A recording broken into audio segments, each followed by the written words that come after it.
Ya baik, auzubillahi minasyaitonirrajim. Bismillahirrahmanirrahim. Assalamualaikum warahmatullahi wabarakatuh. Alhamdulillah wassalatu wassalamu ala Rasulillah wa ala alihi wa sahbihi wa mawala. Asyhadu an la ilaha illallah wa la syarika lahu wa asyhadu anna Muhammadan abduhu wa rasul nabiyya ba'dah. Allahumma shalli wa sallim ala nabiyil karim nabiyina Muhammad sallallahu alaihi wasallam wa ala alihi wa ashabihi wa man tabi'ahum bi ihsani ila yaumil qiyamah. Amsayna ala fitratil Islam wa ala kalimatil ikhlas wa ala dini nabiyina Muhammad sallallahu alaihi wasallam wa ala millati abina Ibrahim hanifa wa makani minal musyrikin raditu billahi rabba wa bil islami dina wa Muhammad sallallahu alaihi wasallam nabiyya. Wa qala ta'ala fil Qur'anil Karim, a'udzu billahi minasyaitonir rajim. Qul in kuntum tuhibbunallaha fattabi'uni yuhibbukumullah wa yaghfir lakum wa dzunubakumullahu ghafurur rahim. Alhamdulillah kita bersyukur ya, sangat-sangat bersyukur pada Allah Subhanahu wa taala karena hari ini hari Sabtu ini kita masih diberikan kesempatan untuk hidup, untuk berbakti, untuk beribadah, untuk menjalankan ketaatan dan peran kita sebagai Abdullah atau sebagai hamba Allah, dan peran penghambaan kita berupa ibadah-ibadah yang sudah Allah perintahkan. Karena kebahagiaan seorang yang beriman pada Allah tidak lain tidak bukan karena ibadah-ibadah atau ketaatan yang dia lakukan tersebut. Semua ketaatan atau semua kebaikan atau semua ibadah yang dilakukan pasti akan menimbulkan atau memberikan kebahagiaan, ketenangan dalam dirinya.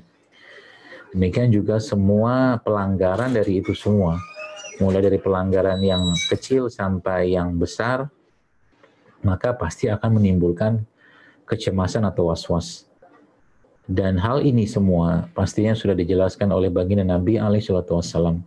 Rasulullah SAW menjelaskan bahwa dosa itu adalah sesuatu yang membuatmu gelisah, was-was ya. Maka seseorang yang melakukan dosa terus-menerus, maka sebenarnya jiwanya, hatinya sedang dalam keadaan yang gelisah.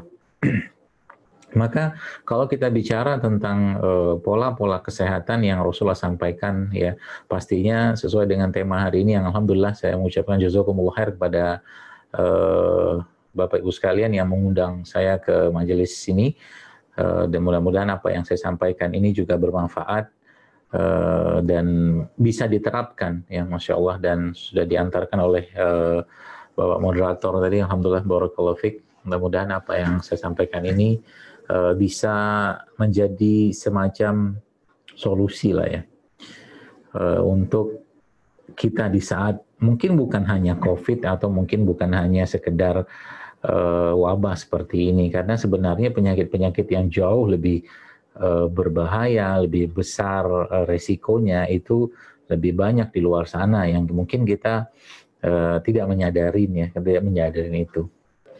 Kalau kuliah sekalian, kalau kita bicara tentang kesehatan ya, dalam sebuah mungkin tipologi ya, atau mungkin tagline yang sering kita angkat atau saya angkat, yaitu jurus Rasulullah SAW, maka dua hal yang mungkin akan saya jelaskan kepada Anda menjadi pokok pentingnya. Pokok pentingnya atau akarnya itu nanti dua hal ini ya. Jadi kalau dua hal ini Anda kerjakan, maka insya Allah Anda akan mendapatkan sesuai dengan apa yang dijanjikan oleh Allah Azza wa Jalla dan apa yang disampaikan oleh baginda Nabi alaihissalam. Pokok dari kekuatan tubuh seseorang ya, atau inti dari kekuatan tubuh seorang beriman pastinya, yang beriman pada Allah, adalah apa yang dijelaskan oleh Nabi SAW, yaitu Rasulullah yang kita cintai, yang mana beliau menjelaskan bahwa tubuh kita ini punya panglima ya, tubuh kita ini punya panglimanya. Panglimanya tersebut ya, yang mengomandoi seluruh sistem yang ada pada tubuh kita. Ya, panglima tersebut yang mengomandoi, memerintahkan ya, atasan tertinggi yang ada pada tubuh kita ini, yang kita kenal dengan kolb atau kolbu. Yang Nabi SAW sampaikan kepada kita semua dalam sebuah hadis ya, ala wa inna fil jasad mudghah wa iza shalat jasada kulluhu wa iza fasada jasada kulluhu. Kata Nabi SAW bahwa tubuh manusia itu ada segumpal daging di sana. Kalau daging itu baik, baiklah semua, daging itu rusaklah semua.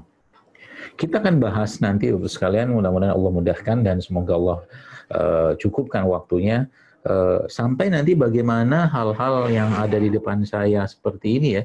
Ada tomat, ada bawang, ada jahe, ada kunyit, ada kacang, ada bawang putih, ada serai.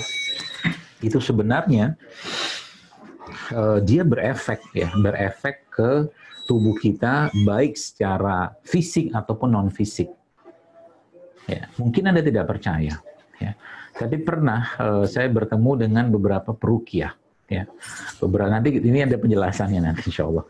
Jadi mereka menjelaskan bahwa ternyata ketika mereka ya sedang meruqyah seseorang, lalu orang itu sudah stabil lah katakanlah seperti itu, kemudian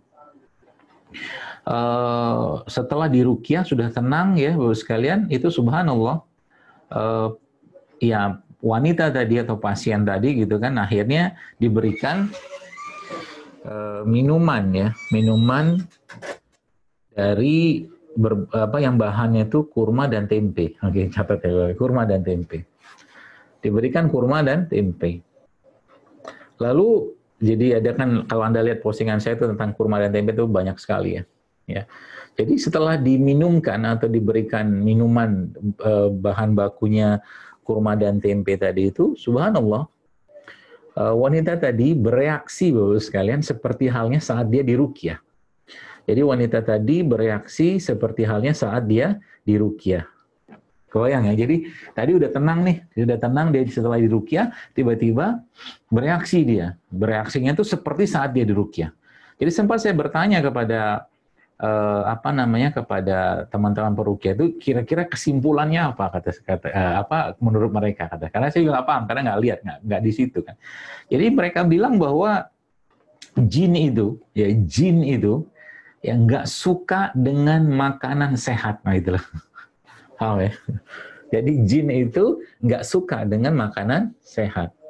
Semua makanan-makanan yang tidak sehat ya, yang cenderung merusak tubuh seseorang, Bapak sekalian, maka dia bisa mengakibatkan perubahan sikap atau perilaku pada diri seseorang. Nanti kita akan bahas itu. Tapi sebelumnya kita akan masuk dulu poin pertama. Poin pertama tentang panglima tadi, ya panglima tadi berupa kolbu tadi, ya nanti ada urusan ada kolbu, iman, ruh, ya atau jiwa, ya sebelum mungkin kita sebut dia satu bagian sebenarnya dengan kita sebutkan dengan iman saja atau mungkin jiwa atau iman seseorang. Maka kata kuncinya, sekalian, kata kuncinya kalau kita bicara sekarang ya mau COVID atau tidak, mau wabah atau tidak, maka keimanan seseorang yang beriman kepada Allah pastinya ya keimanan dia itu atau imunnya dia adalah imannya dia. Paham ya? Jadi imunnya seseorang itu adalah imannya dia. Itu poin penting harus Anda catat. Kalau sempat Anda lihat postingan saya di Instagram tentang prone position, ya prone position itu gerakan sujud yang dilakukan sebenarnya itu dokter di Amerika atau di Australia saya lupa, ya postingan yang sedang sedang viral itu kan, di mana dokter-dokter di ICU katanya untuk mendapatkan untuk mendapatkan oksigen yang cukup di badannya, maka mereka melakukan gerakan seperti sujud. Ya, baik. Itu kan secara fisik. Mereka mengatakan secara fisik bahwa gerakan sujud itu akan membawa oksigen lebih banyak ke otak, bahkan ke bagian-bagian tubuh yang lain. Apa jawaban atau mungkin apa kata Allah dalam Al-Quran tentang itu semua? Jadi kalau saya boleh katakan, ya kayak sekarang di tengah wabah seperti sekarang ini, jadi kata kunci dasar tadi yang harus Anda ingat adalah imunnya kita adalah imannya kita. Imunitas kita adalah imannya kita. Maka tinggal kita tarik apa yang menguatkan iman. Oke? Kita tarik apa yang menguatkan iman. Nah, kita bicara tentang masalah, kita bicara tentang keadaan apapun. Apa yang Allah jelaskan dalam Al-Quran? Allah katakan, wasta'inu atau ista'inu bis-sabri was-sholah. Ya, ista'inu bis-sabri was-sholah. Kata Allah Subhanahu wa Ta'ala, mintalah pertolongan kepadaku dengan sabar dan sholat. Sabar adalah ketenangan. Oke? Tadi kita lihat ke orang yang sabar, kata Nabi kan sabar itu ya banyak versi sabar. Tapi kata Rasulullah, ulama menjelaskan bahwa sabar itu seperti apa sih, atau mungkin apa saja sabar itu. Ya, sabar itu ada beberapa macam. Ya, secara umum sabar dalam melakukan ketaatan, sabar istiqomah di situ, dan sabar dalam meninggalkan maksiat. Itu kan tenang itu. Oke, sabar istainu bis-sabri was-shalah. Poin penting itu situ. Lalu Bapak sekalian, setelah sabar, sholat. Ya, nah kita lihat poin-poin sholat ini. Kita poin sholat. Subhanallah, Bapak sekalian, ya kalau kita bicara tentang sholat sebagai salah satu tiang pokok seorang beriman, yaitu orang Muslim, maka pernah saya jelaskan juga bahwa sebenarnya gerakan-gerakan pada sholat ya itu banyak sekali efeknya ke tubuh kalau dikerjakan dengan benar. Itu sebabnya Nabi katakan apa? Sholu kama ra'aitumuni usolli, kata Nabi. Sholatlah sebagaimana aku sholat. Bapak sekalian, bagi Anda contoh ya. Bagi Anda yang mungkin mengalami susah buang air besar misalkan ya.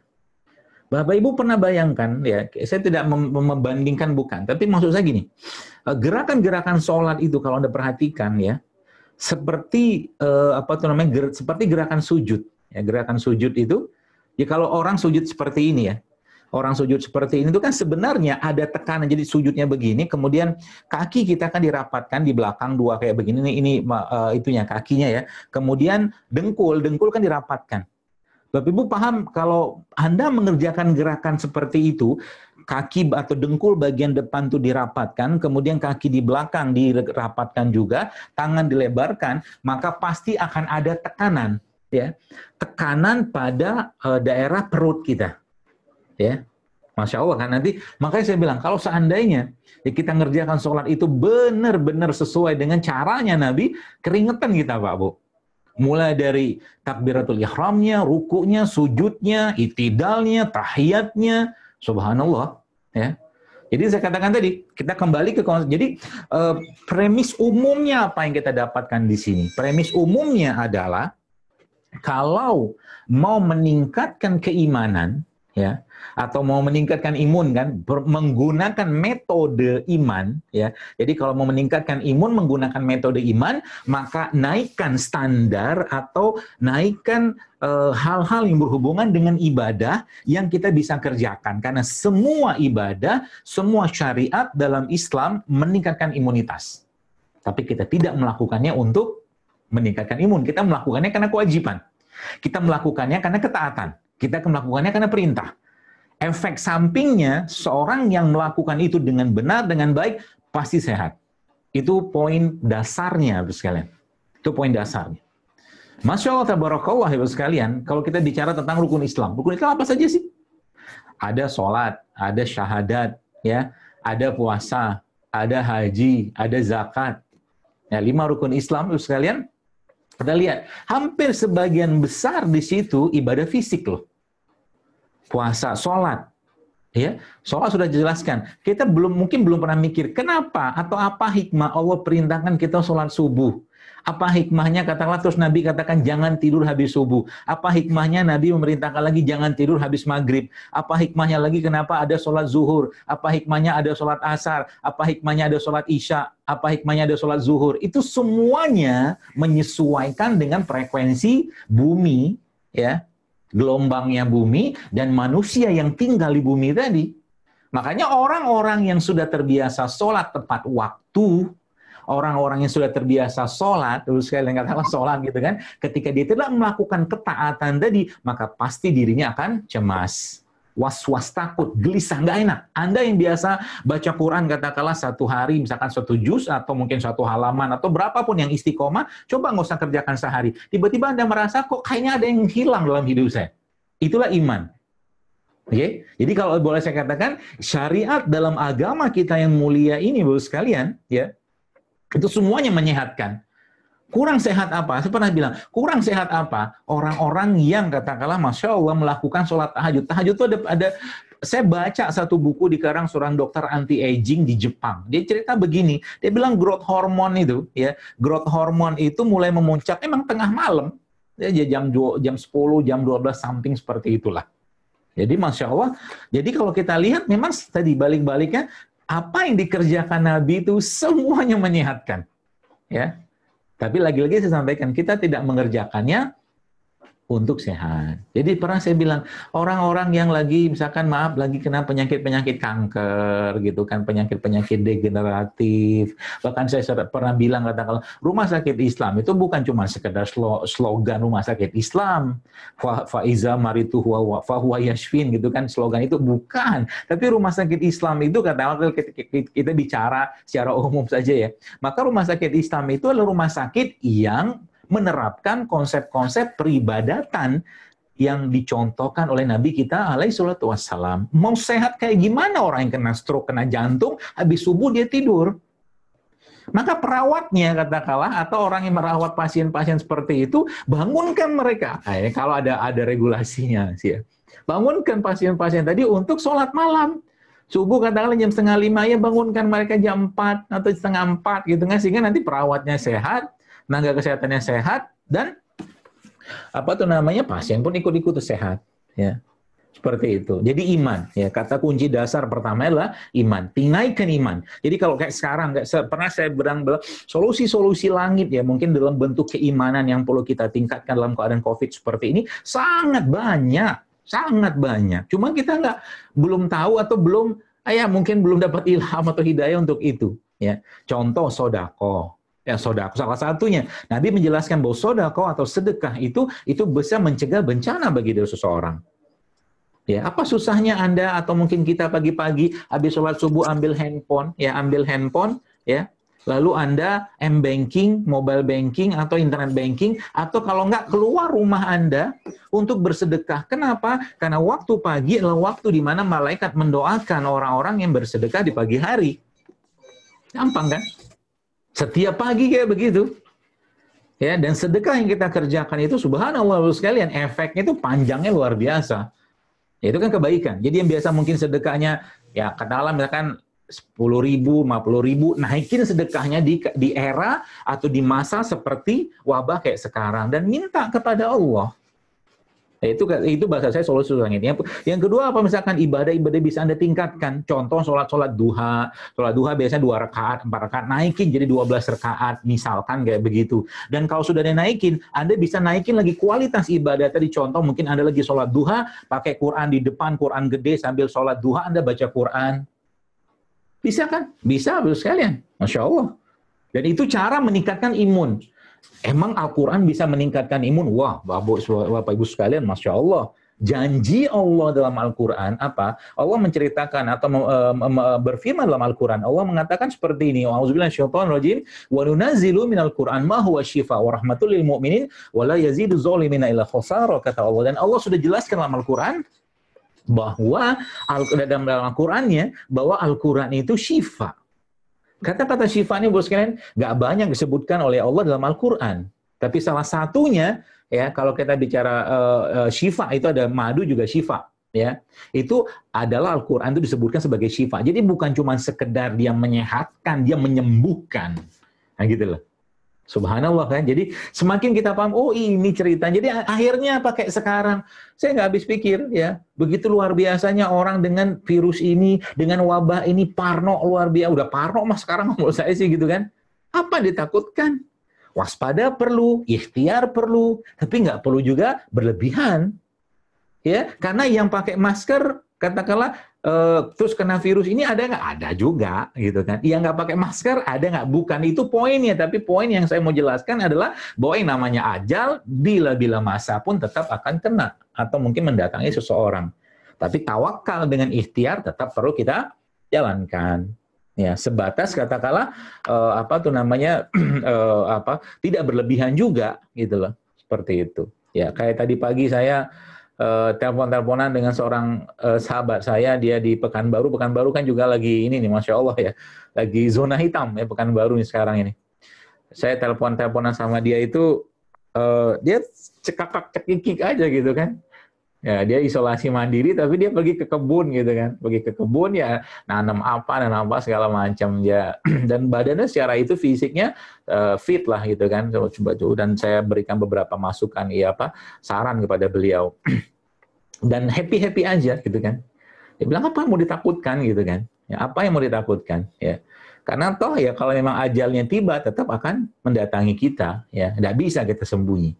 Ya, nah kuncinya adalah kalau bicara ke imunitas tadi, ya naikin imunnya. Jadi kayak sekarang ini, di saat ujian kayak begini, wabah kayak begini, inilah saatnya kita meningkatkan iman kita supaya imun kita naik.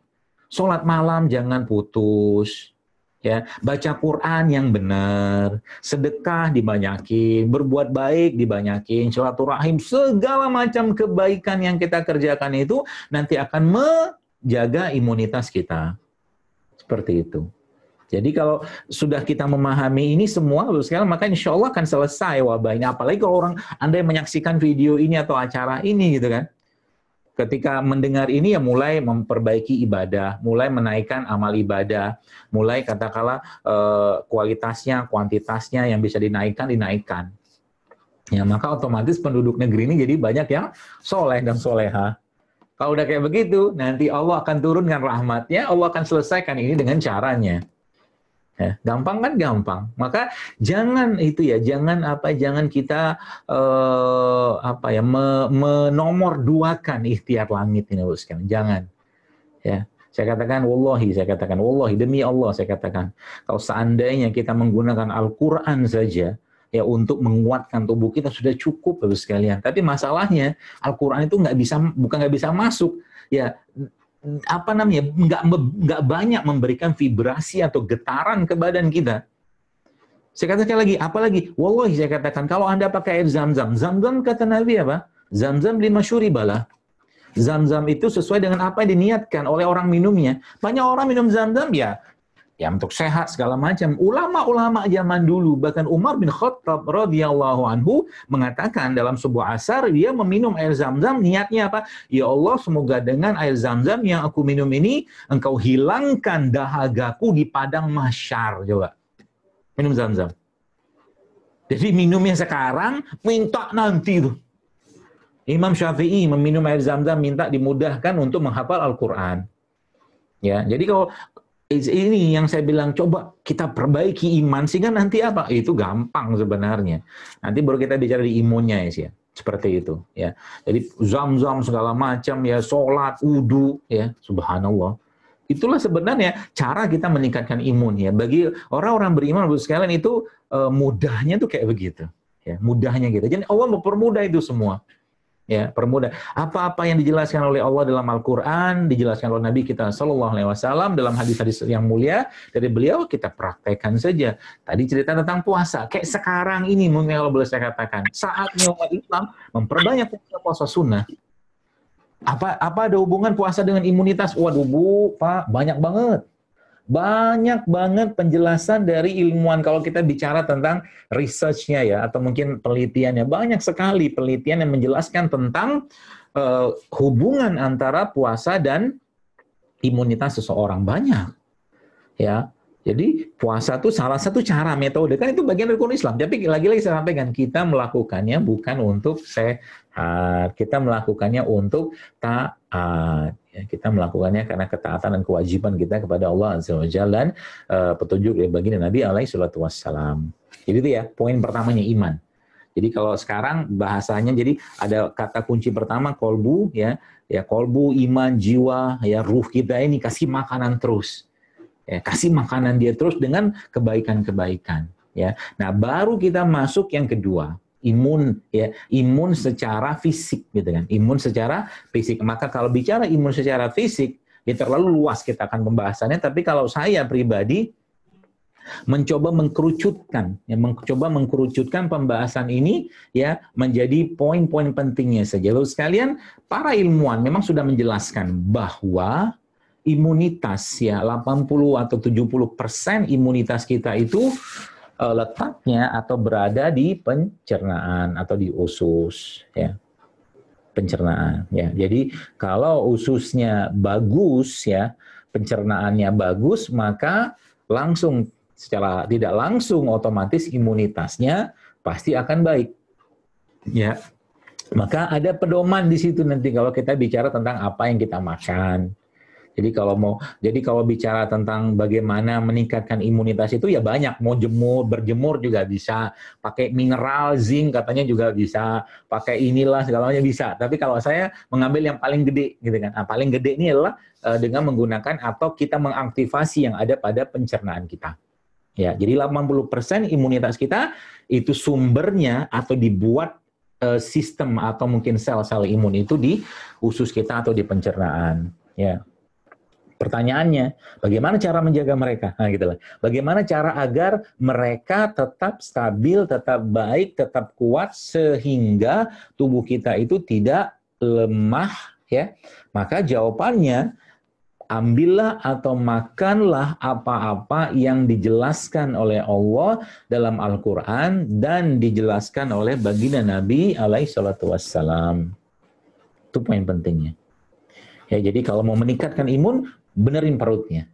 Itu sebabnya tidak heran loh sekalian, tidak heran. Ya, saya banyak menemukan kasus-kasus di mana ada terutama ibu-ibu yang pengen promil ya, atau mungkin yang pasangan-pasangan yang kesulitan apa tuh namanya untuk hamil ya, terutama buat ibunya gitu ya, istrinya itu ternyata ketika konsep ini dipakai itu masya Allah cepat sekali gitu loh, cepat sekali. Kenapa? Perutnya yang dibenerin, perutnya yang diperbaiki, ya, perutnya yang dikasih makan ya, yang benar gitu loh, seperti itu.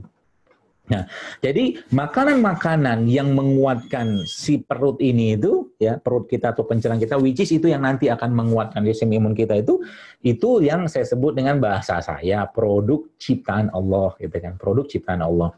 Ya, produk ciptaan Allah seperti apa sih maksudnya?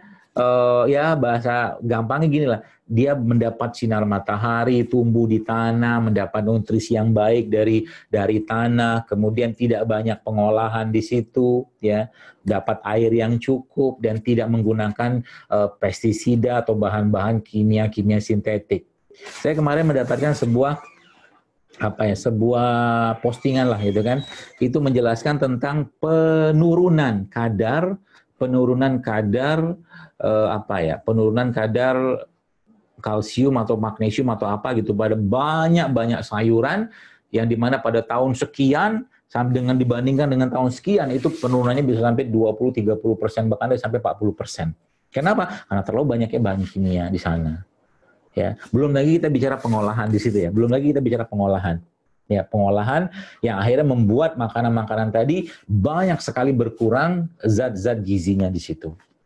Ya, maka kalau kita bicara imun tadi, maka berilah makanan yang terbaik untuk perut kita. Dengan cara apa? Makan makanan yang tidak banyak pengolahan di situ. Contoh, misalkan gini kan,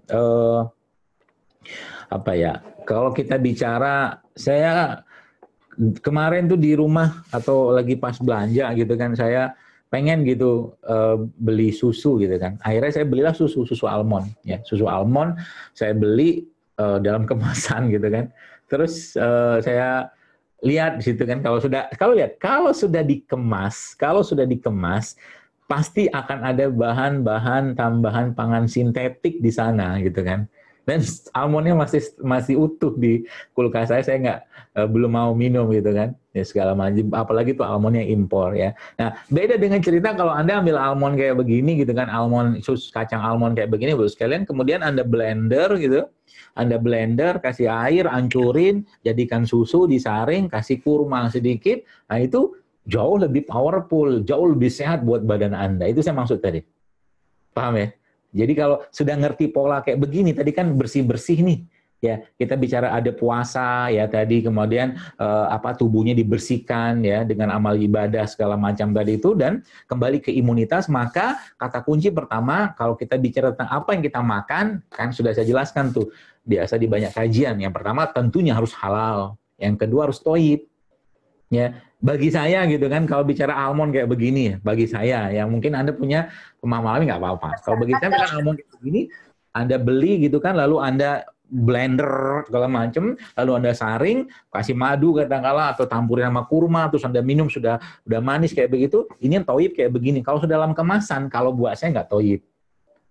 Kalau sudah kemasan, bolehkah yang kemasan ini dimakan? Boleh aja, nggak ada yang melarang. Cuman kalau judulnya mau mendapatkan manfaat yang sempurna, maka yang kemasan tadi mulai bukan disingkirin, tapi nggak jadi prioritas gitu loh. Nggak jadi prioritas. Jadi kalau Bapak Ibu sudah memahami ini, maka sebenarnya gampang gitu loh.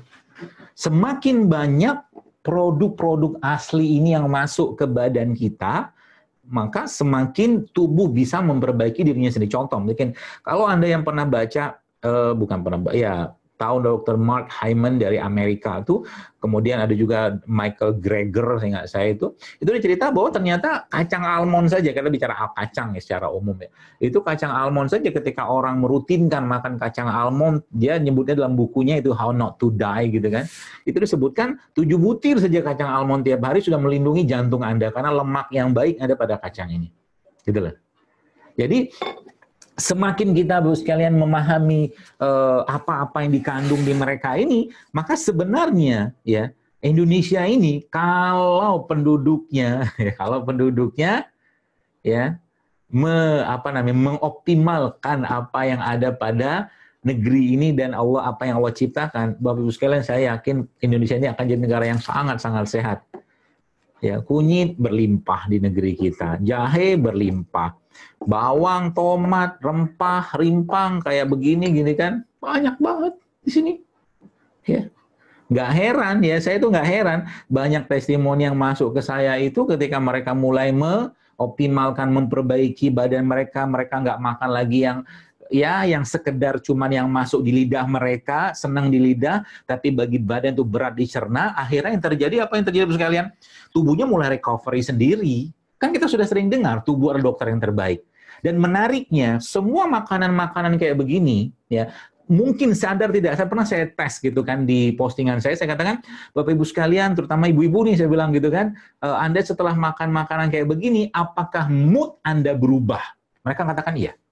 Jadi ternyata makanan-makanan toyib kayak begini nih, udah jahe segala macam, buah-buah, sayur-sayuran, itu ternyata memperbaiki mood. Maka ada istilah kan, good food is good mood. Jelas kayak begitu. Jadi ulama-ulama ya menyebutkan bahwa memang bahkan Ibnu Qayyim al-Jauziyah menyebutkan bahwa makanan itu mempengaruhi perilaku seseorang. Makanan. Jadi kalau kita kita mulai ada mungkin bahasanya itu mood swing atau baper segala macam, itu coba benerin makanan. Termasuk anak-anak di rumah ya, kalau mulai sudah susah dikontrol, susah diatur, salah satunya cek di rumah, mungkin anak ini terlalu banyak misalkan konsumsi gula pasir misalkan. Karena gula pasir itu ya, dengan sudah banyak kali saya jelaskan tentang betapa gula pasir itu memang bisa mempengaruhi perilaku seseorang. Itu loh sekalian. Obatnya apa? Ya begini nih, ini nih. Ya, plus juga yang ada pada Al-Qur'an atau dijelaskan oleh baginda Nabi alaihi salatu wassalam. Ya. Mungkin Anda yang pernah baca postingan saya ya, ini banyak sekali Bapak sekalian, ibu-ibu ya yang hamil ya, menggunakan ini aja nih, kunyit, serai, sama jeruk nipis. Coba, modal 3 itu doang. Allah kasih mereka hamil. Tapi sebelumnya mereka bilang, ya kita udah mulai puasa dok, kita sudah mulai nggak nyampah-nyampah lagi badannya. Ternyata begitulah, mudah sekali. Ya. Subhanallah, jadi imun. Jadi makanan-makanan, tadi saya jelaskan di awal tadi, makanan-makanan yang tidak baik, pada akhirnya akan menyebabkan perubahan perilaku pada diri seseorang. Makanan tidak baik. Terlalu tinggi karbohidrat, terlalu tinggi gulanya, terlalu tinggi banyak bahan-bahan penyedap segala macam yang sifatnya sintetik, soon or later, gitu kan, cepat atau lambat akan mempengaruhi perilaku seseorang. Ya, orang tua kita zaman dulu biasanya makannya simpel-simpel aja lah. Ubi rebus, singkong rebus, kacang rebus, habis itu nyangkul di sawah segala macam, yang dimakan mereka bakar. Zaman sekarang nggak kayak begitu gitu kan, apalagi budaya kuliner yang luar biasa sekarang, sehingga adab-adab makanan, bahkan ya peluang-peluang untuk memberikan nasihat-nasihat agama saat seseorang atau keluarga itu makan hilang dengan begitu luar biasa budaya kuliner. Bukan nggak salah sih, cuman kalau tiap hari makan di luar, akhirnya anak nggak ketemu sama ya bapaknya atau ibunya segala macam, sehingga nggak ada nasihat-nasihat di situ. Dan Nabi kita alaihi salatu wasallam mencontohkan bahwa yang namanya makan bareng itu beliau tuh sering sekali. sama sahabat, sama keluarga. Bahkan pernah diriwayatkan ketika salah satu anak tiri beliau dari Ummu Salamah, ya, suatu hari Nabi makan di rumah Ummu Salamah, salah satu istri Nabi SAW. Kemudian anaknya Ummu Salamah ini dari suami yang sebelumnya, yaitu Abu Salamah yang meninggal, itu ngambil makanan gitu kan, ngambil makanan, semua diambil sama tutup. Lalu Nabi menasehati dia, bukan dilarang. Ya, Nabi bilang, ya gulam, wahai anak, gitu kan. Wahai anakku, gitu, seperti itulah. Kalau kau lagi makan, maka ambillah makanan yang paling dekat sama dirimu. Gitu. Dan jangan ambil yang jauh, dan jangan ambil semua. Ambillah secukupnya, gitulah nasihatnya kurang lebih. Itu kan ada, terus kalian. Jadi subhanallah, ya. Jadi kalau kita lihat, indah banget Islam itu. Ya, maka Nabi kita memberikan contoh, ya, contoh-contoh itu semua. Dan apa-apa yang sudah dimakan oleh bapak moyang kita, yaitu Nabi Adam alaihissalam, ya, di surga itu sebagian Allah turunkan atau ciptakan di bumi. Contoh kita jahe kan di surga ada sungai jahe atau mata air dari jahe. Maka di dunia Allah ciptakan jahe, karena jahe di surga tentunya tidak akan sama. Di surga ada madu, ya, maka madu itu sekalian minumannya penghuni surga. Ya, di surga ada susu, tapi bukan susu kemasan. Ya. Susu bagus dikonsumsi, tapi kalau bicara tentang susu kemasan, kalau saya pribadi lebih memilih untuk susu fresh, ya, susu yang betul-betul diambil dari peternakan yang sehat, ya, yang kita mungkin di Indonesia saya nggak tahu ada apa tidak, tapi peternakan seperti ada New Zealand itu, di New Zealandia baru, ya, yang grass fed, sapinya makan rumput, gitu loh.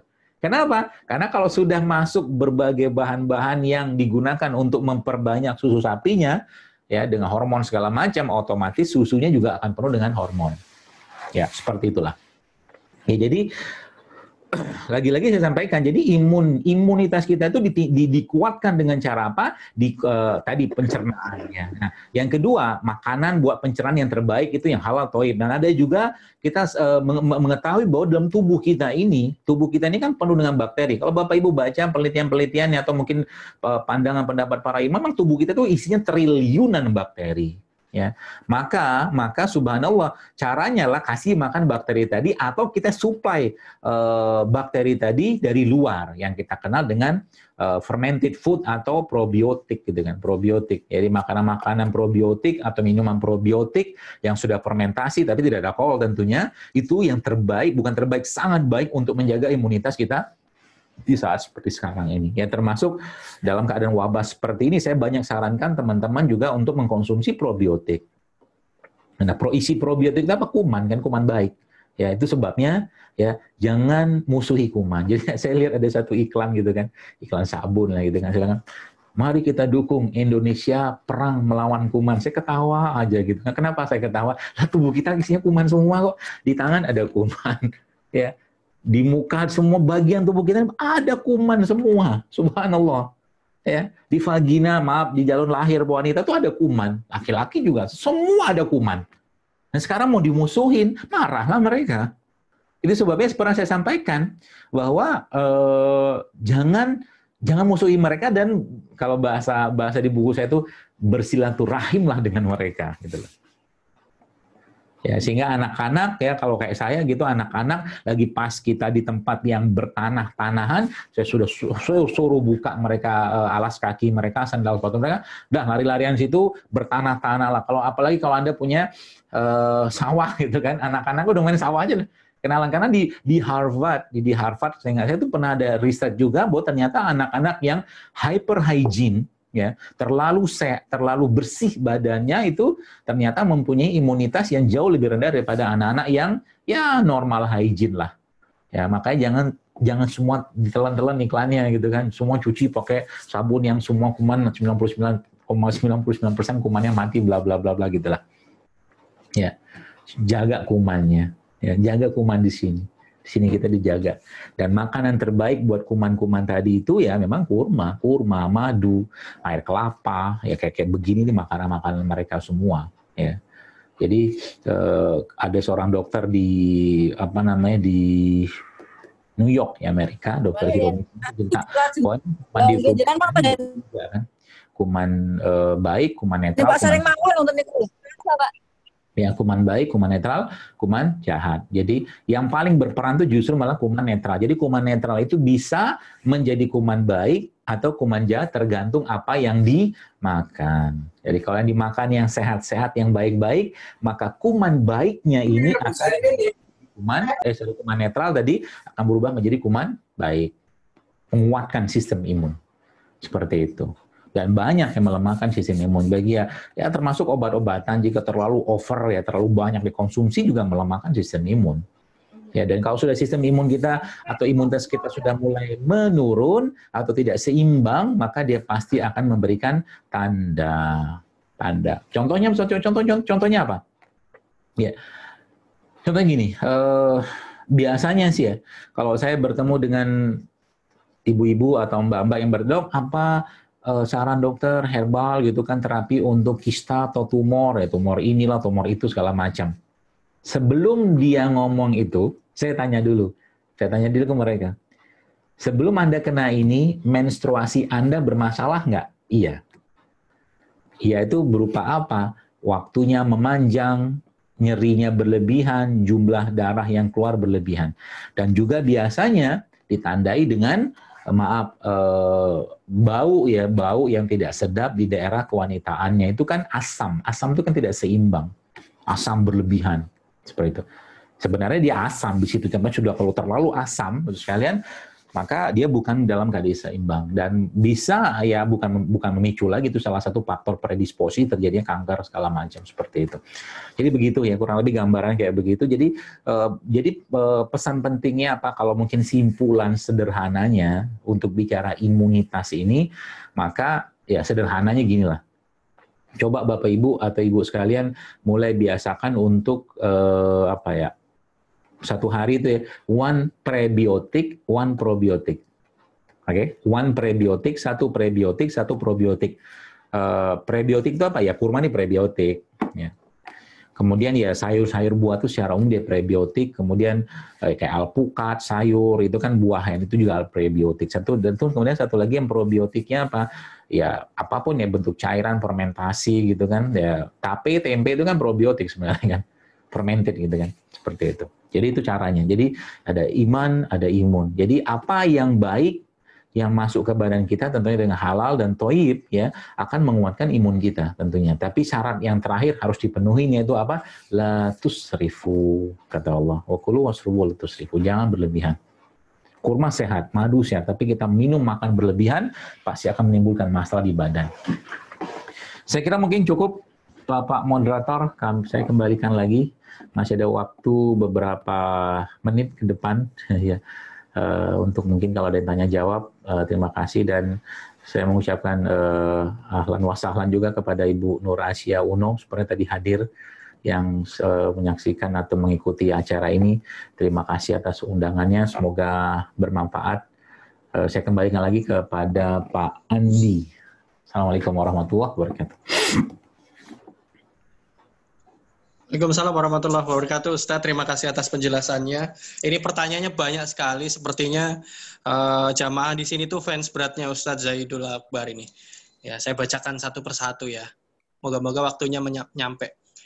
Saya akan bacakan pertanyaan pertama dari Ibu Tate Yuniarti dari IPB. Bagaimana Ustadz mengatasi anak yang kurang suka makan buah dan sayur? Nah, bagaimana Ustadz? Tafadhol. Kalau bismillah, jadi kalau saya sih pakai otoriter. Kalau saya paksa Bu, Pak. Ya, saya anak-anak saya itu saya paksain. Jadi kalau bicara buah atau sayur makan. Kalau makan tak pelototin gitu kan.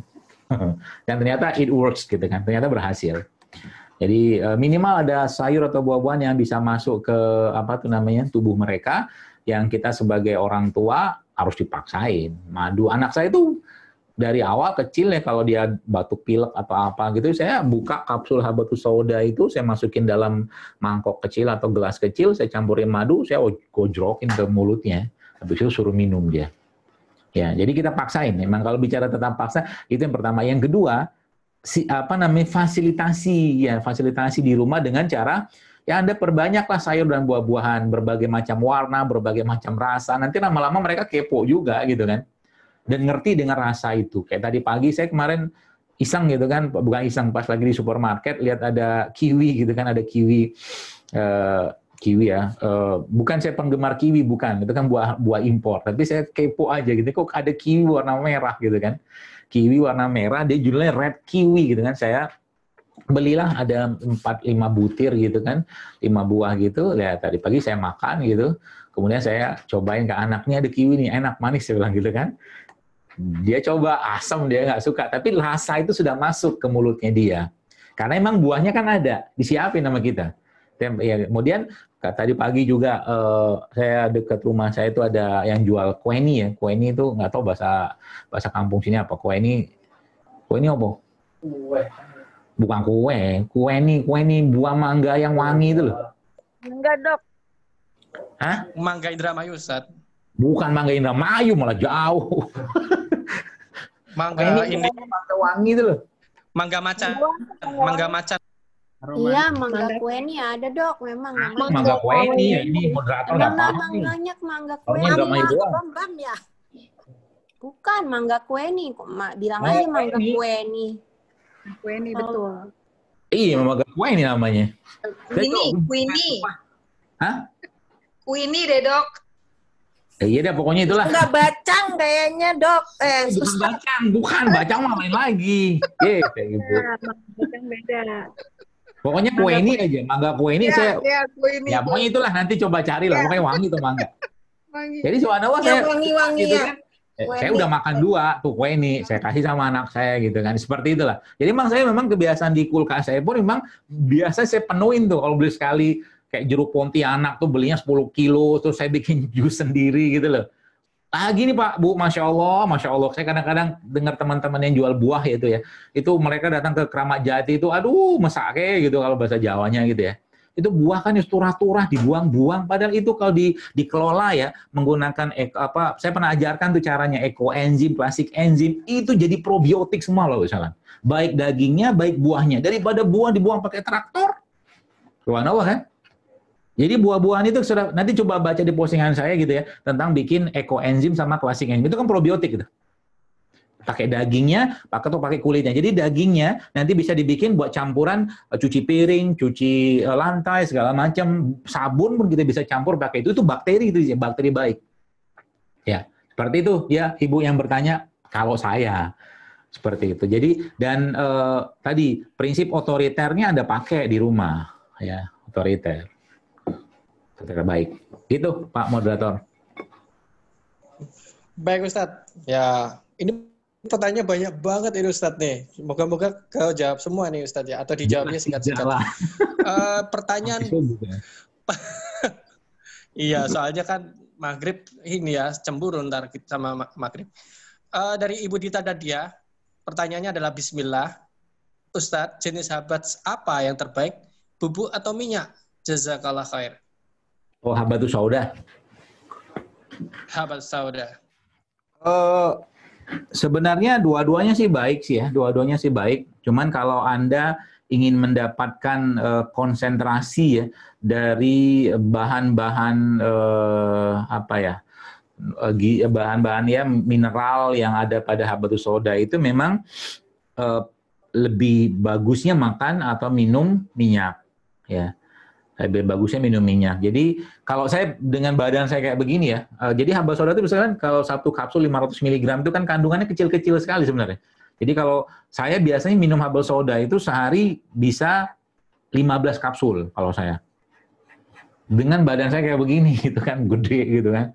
Seperti itu. Jadi kalau minum habatus sauda 3 kali 1 sebenarnya kedikitan ya dalam keadaan kita normal bagi COVID kayak begini atau lagi wabah kayak begini. Ya tapi kalau minyak ya, jadi 1 kilo serbuk habatus sauda itu atau biji habatus sauda itu paling cuma jadi 20-30% minyaknya. Ya sisanya dalam bentuk ya bahan-bahan lainnya lah gitu. Seperti itu saya nggak tahu detailnya seperti itu. Jadi kalau mau dapatkan sarinya memang ya minum minyak. Jadi kalau minum minyak berapa banyak? Ya nggak usah banyak-banyak ya. Paling 3-5 kapsul lah cukup ya. Itu yang saya ketahui. Wallahu a'lam. Jadi Ibu Nita pastikan itu minyaknya minyak habatus sauda ya, bukan minyak goreng. Oke, Pertanyaan berikutnya, ini dari Ibu Nelvi. Assalamualaikum Ustadz, mohon info makanan dan suplemen apa yang baik untuk memperbaiki otak anak yang autis? Oh, anaknya autis ya. Baik, autis ya. Setahu saya, pengalaman saya juga ya, memang ada hubungannya sama logam berat ya, logam berat yang ada dalam tubuhnya. Nah, jadi logam berat ini harus diangkat pastinya ya. Mengangkat logam berat itu tentunya kalau ibu-ibu atau bapak sekalian yang memiliki anak yang autis, semoga Allah mudahkan ya segala urusannya untuk merawat anak autis yang pahalanya besar pastinya insya Allah ya. Adalah pastinya makanan-makanan yang nggak boleh dikasih pada anak-anak autis ya. Kemudian ada namanya chelation. Chelation itu terapi untuk mengikat logam berat ya pada tubuh seseorang ya. Itu kalau di naturopatinya, kalau di luar negeri sana itu ada infusannya bahkan. Tapi kalau kita di Indonesia belum ada kayak begitu. Tapi ada beberapa jenis produk-produk ya yang sangat baik untuk diberikan untuk mengikat ya, mengikat ya toksin-toksin tadi lah katakan seperti itu. Misalnya air kelapa. Ya, air kelapa itu salah satu yang sangat baik untuk mengikat. Jadi air kelapa itu kalau guru saya pernah bilang ya, seorang dokter farmasi, dia katakan kalau Anda punya air kelapa ya, air kelapa itu kalau diteteskan racun cair ke dalam air kelapa tuh tidak lama tuh nanti racun tuh akan menggumpal, artinya dikoagulan ya, disterilkan sama air kelapa tadi. Jadi salah satu yang sangat saya sarankan buat anak-anak autis adalah mengkonsumsi air kelapa. Yang pertama, yang kedua spirulina sebenarnya ya, spirulina atau ganggang laut itu juga sangat baik digunakan untuk mengikat logam-logam berat tadi ya. Atau kalau nggak spirulina Anda bisa pakai juga, nanti coba mulai perbanyak kasih anak-anak itu makanan ya atau minuman juga yang berasal dari daun kelor. Daun kelor itu sangat baik juga. Kemudian setelah itu serat-serat yang tinggi ya seperti rumput laut, kolagen dari kolang-kaling bisa Anda berikan ke mereka. Ya, itu. Rempah atau rimpang, termasuk ada yang saya share di IG saya yang namanya itu POS ya. POS itu Power of Six, ada jahe, ada serai, ada kayu manis, ada temulawak, ada kunyit ya, dan pandan, itu juga bisa Anda beri kepada anak-anak autis ya. Termasuk juga probiotik, berikan probiotik. Berikan pada anak probiotik, ada anak-anak autis itu probiotik itu sangat baik untuk memperbaiki karena biasanya anak-anak autis itu ada masalah di pencernaannya.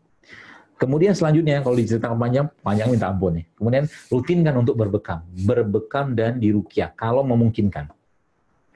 Ya, kalau mungkin nggak termasuk kalau ibu bapak bisa bukan bisa sih. Air zam-zam juga sangat baik diberikan pada anak-anak autis ya. Seperti saya jelaskan tadi bahwa dia sesuai dengan apa yang kita niatkan. Yaitu air zam-zam. Kemudian apalagi ya? Ya itu ya. Salah beberapanya sih. Ya, jadi yang bisa Anda lakukan untuk memperbaiki anak-anak autis. Demikian mungkin wallahu a'lam bishawab. Terima kasih Ustadz. Saya bacakan kembali pertanyaan berikutnya. Oke. Mana yang lebih baik Ustadz? Donor darah atau bekam? Mohon pencerahannya. Sudah jelas ya ini. Baik, bismillah. Jadi nggak sama ya donor darah sama bekam ya. Jauh banget, itu langit sama bumi itu ceritanya. Jadi kalau donor darah, kita mengambil darah dari vena ya dengan sejumlah darah biasanya kan berapa cc itu saya nggak tahu tuh 150 atau 100 cc saya lupa lah saya. Kurang lebih kayak begitu, kata 200 cc lah gitu kan. Saya nggak tahu. Kalau bekam itu ngambil darahnya bukan di vena tapi di kapiler, khususnya di daerah interstisial gitu kan. Jadi sebenarnya ya dari dua tempat itu udah beda. Yang pertama itu, yang kedua proses atau mekanisme yang terjadi pada bekam dan donor darah itu sama sekali beda. Jadi kalau bekam itu meningkatkan inflamasi yang pada akhirnya akan meningkatkan imunitas seseorang, ya. Itu bekam. Bukan hanya imunitas sih, kalau Anda yang baca postingan saya itu juga, saya kemarin sempat Zoom webinar dengan beberapa teman-teman yang sudah melakukan penelitian tentang bekam, teman-teman dokter gitu kan, itu bahkan beberapa spesialis gitu kan, itu hasilnya Masya Allah luar biasa, spektakuler bekam itu sekalian ya. Jadi mulailah rutinkan untuk berbekam setiap bulan, sebagaimana anjuran dari Nabi kita SAW. Jadi berarti kalau donor darah apa tuh namanya, efeknya apa ya? Efeknya menolong orang gitu kan. Tapi secara tubuh saya nggak tahu gitu kan. Tapi kalau bekam itu secara tubuh, secara apa manfaat ke tubuhnya sangat banyak. Mulai dari tensi, tekanan darah, kemudian sistem imun, ya bahkan ada salah satu ya sahabat saya juga, guru saya juga, dia seorang pembekam senior itu hidrosepalus pun, tapi bukan di kepalanya, itu ternyata ketika dibekam dengan benar itu bisa sangat memperbaiki atau mengurangi hidrosepalusnya. Jadi banyak sekali besar manfaatnya. Jadi bagi yang sudah berdonor darah, nah coba Anda, donor darah bagus ya, dia bagian dari menolong orang, bantu orang, tapi bekam ya juga sangat baik ya, karena dia merupakan bagian dari sunnah Nabi SAW. Demikian. Kalau fasdu bagaimana Ustadz? Fasdu, kalau fasdu saya pribadi sampai detik ini ya belum menemukan mekanisme kerjanya ya. Caranya kalau fasdu sama donor mungkin mirip-mirip, karena fasdu itu mereka menginsisi ya atau memvenaseksi, kalau mungkin bahasa kita itu di daerah vena gitu kan. Jadi secara mekanismenya kerjanya saya nggak tahu, makanya saya pribadi tidak menyarankan. Jadi kalau Anda pengen fasdu, mendingan donor darah sekalian gitu kan. Nah, itu yang pertama. Yang kedua, apa tuh namanya, apa ya, kalau dibilang antara fasdu sama bekam bagusan mana? Kalau saya sih bekam ya, karena memang bagi saya pribadi indikasi fasdu itu yang saya tahu ya, terlepas mungkin ada yang lebih punya pemahaman lain ya silakan saja, itu lebih ke arah ke polisitemia. Polisitemia itu kelebihan sel darah merah. Kalau kekurangan darahnya kan anemia, tapi kalau kelebihan namanya polisitemia. Itu indikasi yang lebih cocok untuk melakukan fasdu ya. Makanya saya katakan tadi ya mendingan donor darah gitu kan. Tapi kalau mau kerjakan silakan saja, tapi ingat catatannya fasdu itu punya resiko yang besar ya. Termasuk juga dari sisi perlakuan ya, di Kementerian Kesehatan juga lagi disorot banget ya fasdu ini. Kalau ditanya juga mereka nggak bisa banyak memberikan jawaban. Allah Ta'ala a'lam bishawab. Baik Ustadz, pertanyaan berikutnya. Ini dari Ibu Mito A35. Kemungkinan ini bukan nama ya, ini HP-nya. Bagaimana program untuk promil, Ustadz? Herbal apa saja yang digunakan untuk promil? Banyak banget. Saran saya Ibu lihat Instagram saya deh, baca deh, di sana banyak banget. Ada beberapa ibu-ibu yang sudah merapikan tulisan saya di Instagram itu, karena saya kan nulisnya sesuai dengan perasaan dan mood. Jadi subhanallah ya, di Instagram saya itu udah sangat banyak ya saya jelaskan tentang promil ya. Tapi itu dirapikan seperti akunnya Bu Elhanan ya, kalau Bapak Ibu mungkin sempat lihat, ada Ibu Sulistiawati itu salah satu WNI yang malah dia tinggalnya di Inggris, itu dia ngerapin tulisan saya itu ya, dibuat promil segala macam apa yang dilakukan ya, termasuk ada juga Ibu Rosalina ya, Rosa_Lina ya, itu juga beliau malah tinggalnya di Korea. Jadi ibu-ibu itu merapikan semua catatan-catatan saya, postingan saya jumlahnya hampir 4.000 deh sekarang itu. Dan subhanallah itu banyak memberikan manfaat. Di situ mereka buat di highlight-nya. Nanti mungkin saran saya Ibu baca di sana. Termasuk ada juga postingan saya, mungkin sekitar 3-4 bulan yang lalu lah. Itu saya bertanya kepada ibu-ibu sekalian gitu kan, bahasa saya gitu kan. Karena emang jamaah saya itu banyak kan ibu-ibu gitu kan, secara statistiknya. Terus saya, siapa di sini yang sudah berhasil hamil dengan pola saya gitu kan. Subhanallah, Masya Allah ya, akhirnya ternyata ada berapa komen tuh? 5.700 komen. Dan itu ilmu semua loh. Ada yang 16 tahun, ada 15 tahun, ada yang tubuhnya tersumbat, macam-macam, kuasa Allah semua. Allah mudahkan sehingga mereka bisa hamil. Nanti saran saya tinggal dibaca aja di sana nanti ya. Karena kalau saya cerita panjang lebar, kali tinggi, terlalu panjang ceritanya. Ya, Allah alam.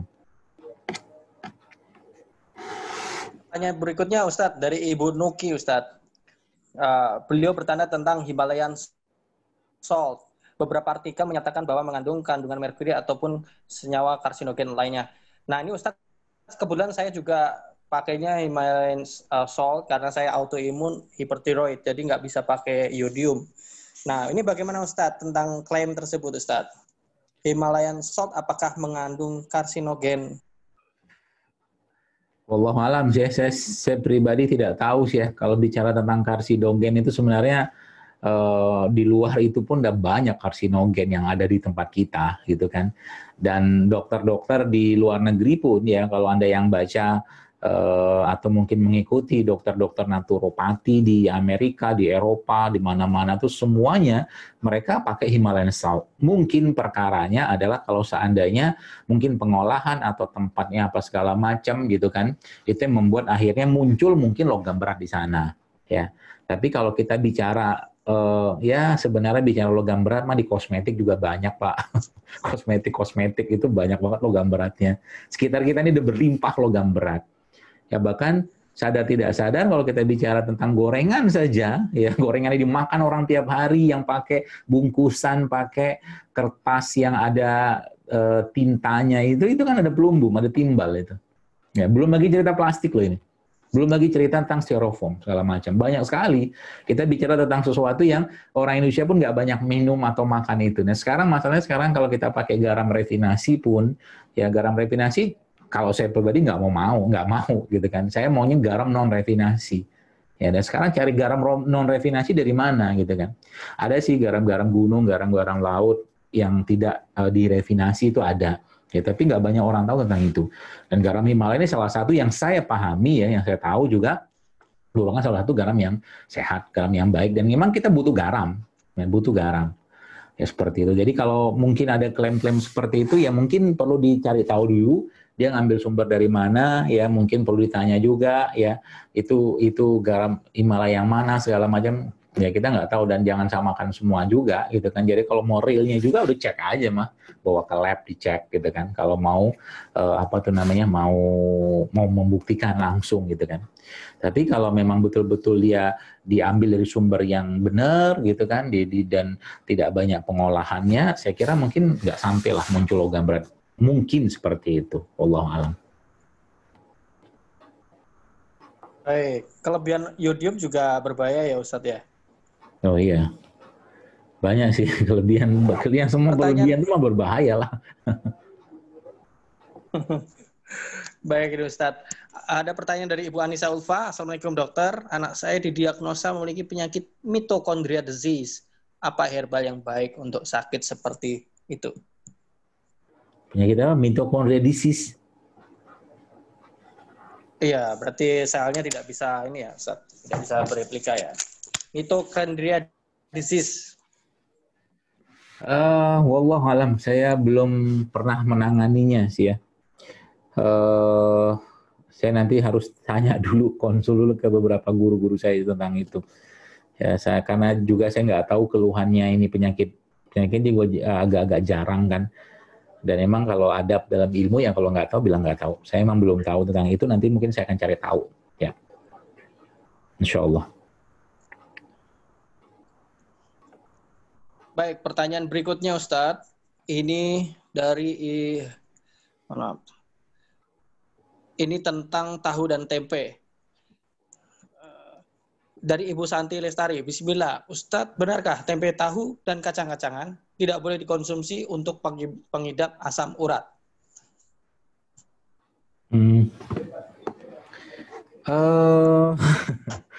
Asam urat ya. Jadi asam urat itu kan sebenarnya urin berarti ya Ustadz? Ya, uric acid gitu kan. Jadi kalau kita bicara tempe, ya tempe itu ya fermented gitu kan. Sifatnya asam nggak asam, cuman kalau kita bicara tentang gini loh, kita bicara tentang satu produk ya. Jadi jangan cuman lihat pada satu sisi saja, ya. Maksudnya gini. Jadi misalkan kita bicara kunyit gitu kan, kunyit itu ada kurkuminoid atau kurkumin di situ, tapi bukan hanya kurkumin gitu kan. Jadi kalau sebenarnya kalau kita bicara tentang asam urat, pemicunya justru malah ketakseimbangan di pencernaan atau memang ada bahan-bahan tertentu yang menyebabkan orang itu akhirnya tinggi asam uratnya. Contoh misalkan, kalau misalkan kita makan tempenya digoreng gitu kan, tempenya digoreng, kemudian tempenya itu digoreng, ya dimakanlah seperti biasa kita makan tempe gitu kan, ya tiap hari makan kayak begitu, ya nggak salah tempenya, tapi salah minyaknya, bukan salah minyaknya, mungkin pemicunya minyaknya tadi, minyak gorengnya itu. Tapi kalau Anda makan tempenya saja, yang pernah saya ajarkan gitu kan, tempe ya udah di blender aja mah. Tempe mentah bahasa kita gitu kan, meskipun nggak mentah gitu kan, blender sama campur madu, campur kurma, campur jahe sedikit, ya itu justru malah sangat baik gitu kan, asal jangan berlebihan, ya seperti itu. Kacang-kacangan sebenarnya sejatinya justru malah dia sangat baik, kayak kacang almond kayak begini ya.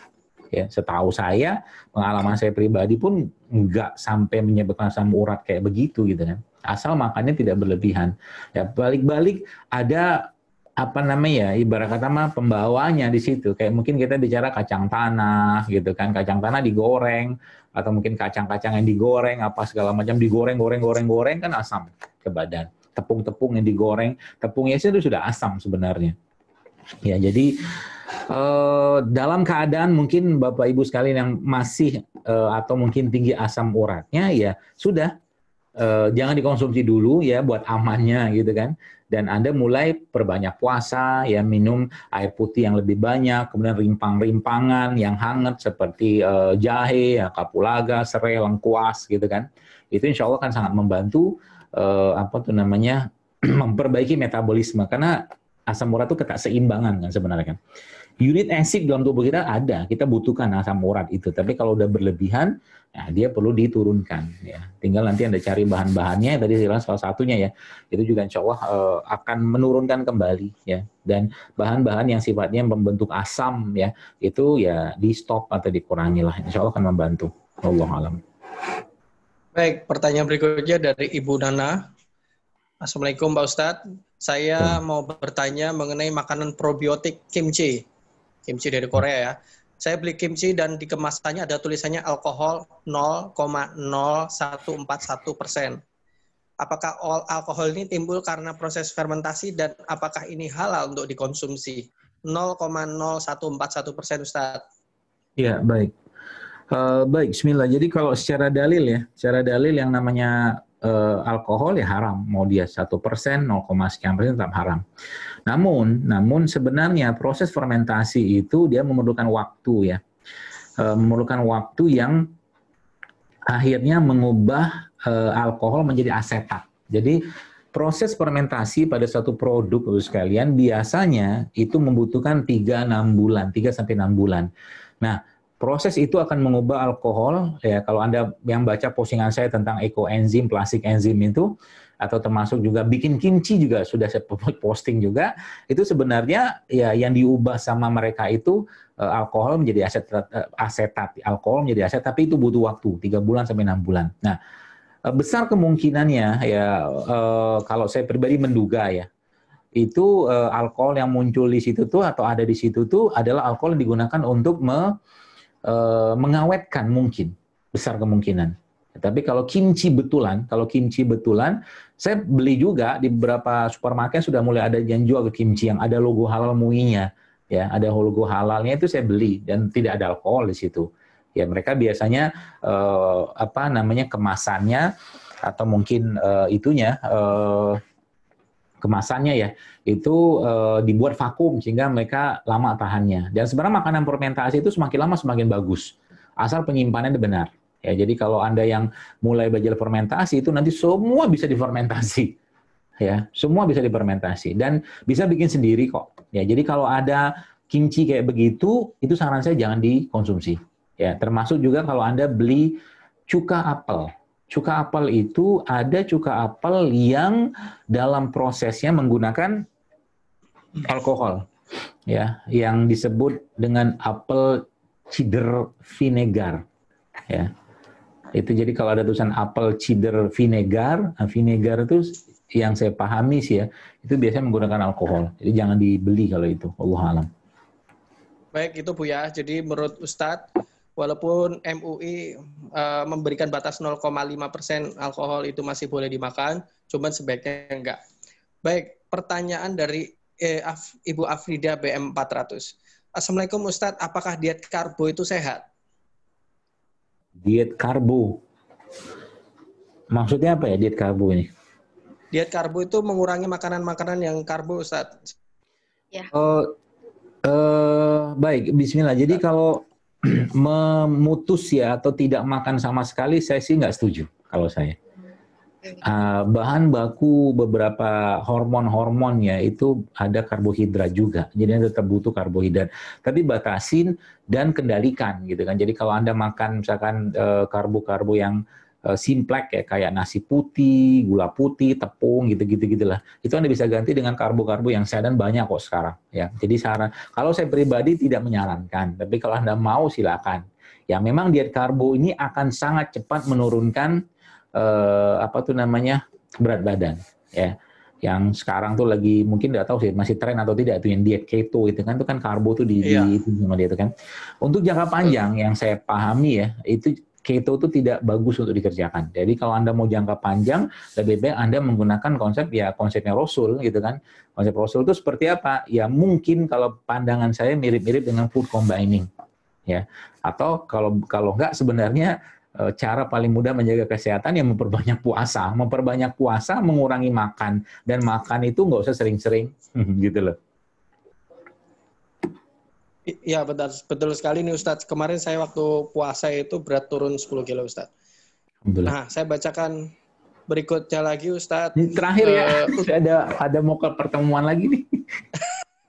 Ini masih 10-an lebih nih Ustadz. Iya. Baik Ustadz, ini saya pilih yang paling penting-pentingnya Ustadz. Ini mungkin saya rangkum Ustadz. Ini pertanyaannya kebanyakan tentang autoimun Ustadz. Jadi saya akan tanya tentang autoimun. Jadi apa yang harus dilakukan oleh orang-orang yang autoimun Ustadz? Dan apa herbal-herbal yang terbaik? Saya juga pengidap survivor Ustadz, autoimun. Baik, bismillah. Jadi autoimun kita sudah tahu ya, di mana tubuhnya itu saling menyerang ya, sel-sel imunnya. Nah, pertanyaannya kenapa mereka bisa saling menyerang? Ya. Kalau Anda baca di beberapa di beberapa tulisan ya, dan saya pribadi juga menganut pemahaman itu, memang autoimun ini akarnya sebenarnya dari masalah di perut yang kita sebut dengan leaky gut. LEAKY, jadi usus bocor gitu kan. Kalau bahasa kita gitu lah, usus bocor. Jadi usus bocor itu salah satu atau pemicu utamanya terjadinya autoimun. Ya. Pertanyaannya, usus bocor itu dari mana ceritanya? Gitu kan? Ya tentunya dari stres, ya pikiran yang berlebihan, ya kemudian atau mungkin hal-hal yang berhubungan dengan keimanan juga itu bisa atau menjadi salah satu pemicu autoimun ya, autoimun. Nah, maka kunci pertamanya adalah bagi yang autoimun ya, kalau saya menyarankan ya Anda mulai memperbanyak puasa-puasa sunnah, sholat taubat ya, meruqyah diri Anda ya, meruqyah diri sendiri juga bisa kok insya Allah. Kemudian minum air zam-zam ya, salah satu yang terbaik yang kita bisa kerjakan. Kemudian bekam juga salah satu yang sangat baik digunakan untuk memodulasi atau mengatur lagi sistem imun ya, itu. Nah kemudian ada beberapa jenis rimpang-rimpangan ya, termasuk yang bahan utamanya itu serai ya, yang saya pribadi banyak mendapatkan penderita autoimun yang ketika mulai merutinkan minum serai ini ya, serai dan jahe salah duanya itu ternyata perbaikannya sangat baik ya, ya. Di samping mungkin ibu bapak sekalian bisa mulai memasukkan probiotik ya, karena probiotik ini termasuk yang kalau dalam penelitian atau mungkin buku-buku yang saya baca dia juga sangat baik untuk mengatasi leaky gut atau usus bocor tadi. Ya, usus bocor tadi penyebab utamanya apa? Salah satunya adalah gluten. Gluten itu makanan-makanan berbasiskan tepung, ya itu salah satunya.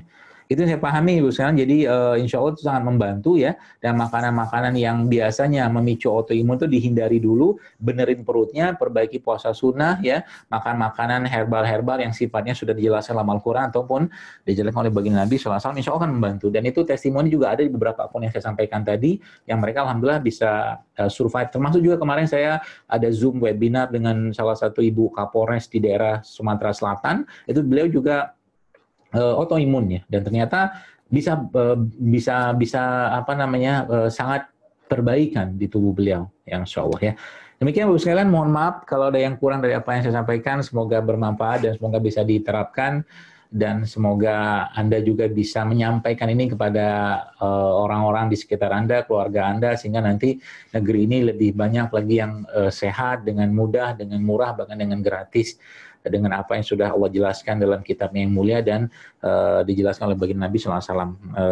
Mohon maaf mungkin kalau ada yang salah kata sikap. Terima kasih. Assalamualaikum warahmatullahi wabarakatuh. Saya kembali lagi pada moderator. Waalaikumsalam warahmatullahi wabarakatuh. Terima kasih Ustadz sudah mendampingi kita. Ibu-ibu, mohon maaf kalau ada pertanyaan yang belum terjawab. Saya harap ibu-ibu sekalian bisa menyampaikan pesan di direct message ke sosial medianya Ustadz Zaidul Akbar. Ada Instagram dan YouTube kayaknya ya. Di Instagram nanti mengetik, barangkali nanti ada penjelasan atau balasan dari Ustadz Zaidul. Saya sampaikan terima kasih Ustadz sudah bergabung di forum ini. Mungkin Ibu Nur ada ingin memberi sambutan sedikit? Tidak ya. Jadi mohon sisa waktu yang ada 5 menit mungkin Ustadz, mohon kami dibantu untuk didampingi untuk berdoa kepada Allah. Moga-moga kita diberi kesehatan di situasi yang seperti ini, terutama ya agar sehat pikiran, sehat fisik, juga sehat dompetnya. Bisa ya Ustaz ya? Mohon maaf Ustaz. Mohon. Itu Ibu Nurnya sudah datang tadi mungkin ke belakang. Ibu kasih sambutan sedikit.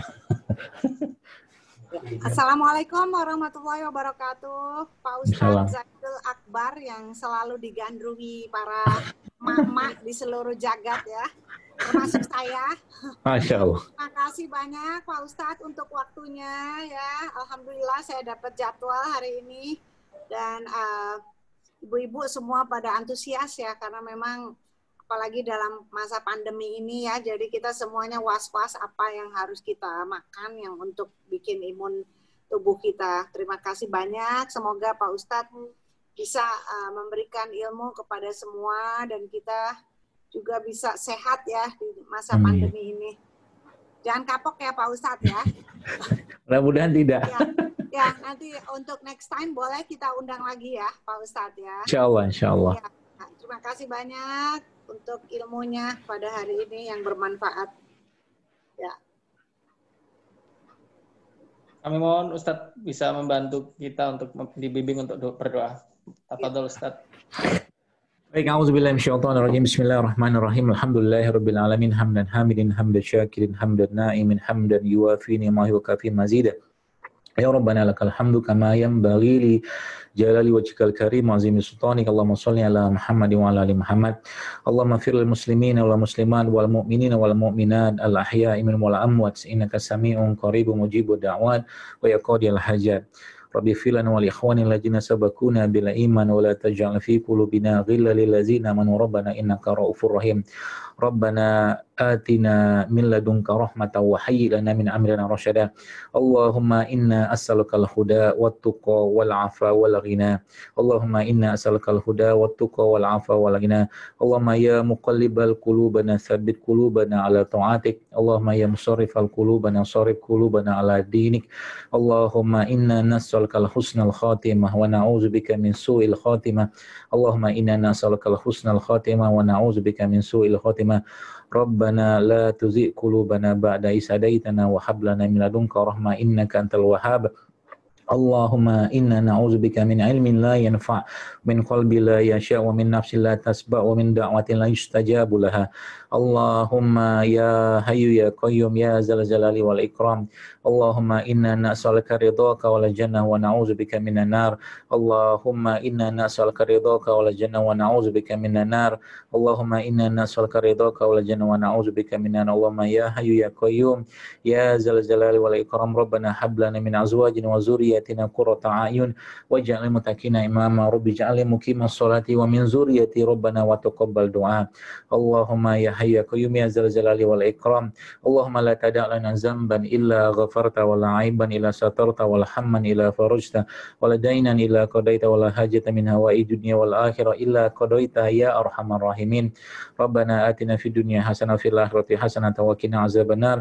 Wassallallahu ala Muhammadin wa ala alihi washabihi wasallam. Alhamdulillahirabbil alamin.